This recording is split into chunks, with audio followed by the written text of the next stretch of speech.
मधु क्रांति, एक नए युग का आगाज। मधु क्रांति विकास के नए रास्ते खोल रही है, मधुमक्खी पालकों के जीवन स्तर को बेहतर बना रही है, साथ ही पूरी दुनिया में शहद के क्षेत्र में भारत को एक नई पहचान दिला रही है। भारत सरकार मधुमक्खी पालकों की आय को बढ़ाने और उन्हें आत्मनिर्भर बनाने के उद्देश्य से देश में मधुमक्खी पालन के संवर्धन और विकास के लिए सभी आवश्यक सहायता प्रदान कर रही है। माननीय प्रधानमंत्री के दूरदर्शी नेतृत्व में कृषि सहित मधुमक्खी पालन को बढ़ावा देने के लिए अनेक कदम उठाए गए हैं। किसान तरक्की की राह पर आगे बढ़ रहे हैं। अगर कोई सक्सेस स्टोरी मीठी मुस्कान भी बिखेरे और स्वाद में भी मिठास भरे, तब तो आप इसे जरूर सोने पर सुहागा कहेंगे। हमारे किसान इन दिनों शहद के उत्पादन में ऐसा ही कमाल कर रहे हैं। शहद की मिठास हमारे किसानों का जीवन भी बदल रही है, उनकी आय भी बढ़ा रही है। मधुमक्खियां न सिर्फ शहद देती हैं, बल्कि पर्यावरण और कृषि के लिए भी आवश्यक हैं। यूं तो भारत में लंबे समय से लोग मधुमक्खी पालन का काम पारंपरिक तरीकों से करते आ रहे हैं, लेकिन आज के समय में इस क्षेत्र में अपार संभावनाएं भी हैं और जरूरत भी है। मधुमक्खियों की इसी जरूरत और योगदान का जश्न मनाने और इसे और बारीकी से समझने के लिए ही मनाया जाता है विश्व मधुमक्खी दिवस। इसी आवश्यकता को समझते हुए 2020 में राष्ट्रीय मधुमक्खी पालन और शहद मिशन की शुरुआत हुई।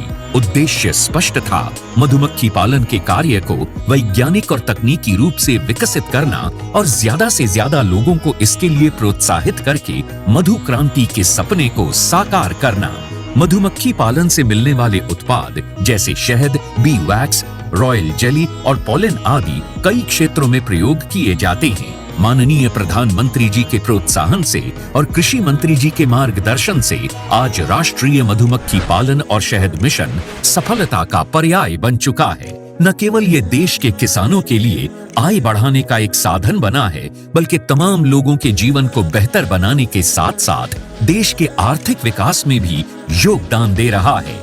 2013-14 से 2021-22 तक शहद का उत्पादन 76,000 मीट्रिक टन से बढ़कर 2021-22 में 1,33,000 मीट्रिक टन से अधिक हुआ।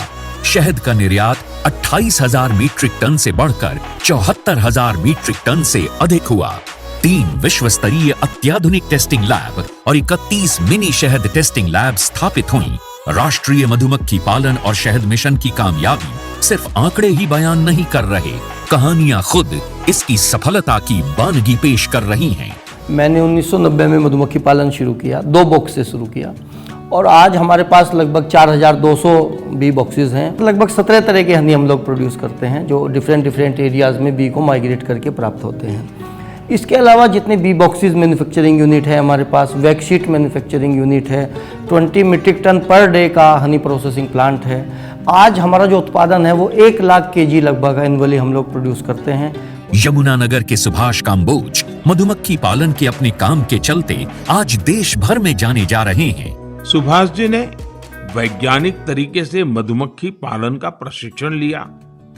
इसके बाद उन्होंने केवल 6 बॉक्स के साथ अपना काम शुरू किया था। मैंने सिर्फ अपने पोलिनेशन के लिए और शहद खाने के पर्पज से ये बॉक्स रखे थे। जब मैंने देखा कि मधुमक्खियां भी बढ़ रही हैं और हमें शहद भी मिल रहा है, तो मैंने फिर प्रोफेशनल तौर पे इसी काम को ही करने की सोची और आज की तारीख में मैं लगभग 1500 बॉक्स पे मधुमक्खी पालन कर रहा हूँ। ज्यादा से ज्यादा लोग इस मिशन का हिस्सा बन रहे हैं। इतना ही नहीं, ये मिशन नारी शक्ति को और अधिक सशक्त बनाने में भी बड़ा योगदान दे रहा है। अभी तक महिलाओं के 164 स्वयं सहायता समूहों को इससे जोड़ा जा चुका है। इसी तरह मधु क्रांति पोर्टल पर अभी तक लगभग 13,000 से अधिक मधुमक्खी पालक और 21 लाख मधुमक्खियों की कॉलोनीज रजिस्टर हो चुकी हैं। आज भारत प्राकृतिक शहद का 6ठा सबसे बड़ा निर्यातक है। भारत मधुमक्खी पालन और शहद उत्पादन के क्षेत्र में सारी दुनिया के लिए एक मिसाल के तौर पर उभर कर सामने आ रहा है। मधु क्रांति आय और रोजगार के अवसर बढ़ाए।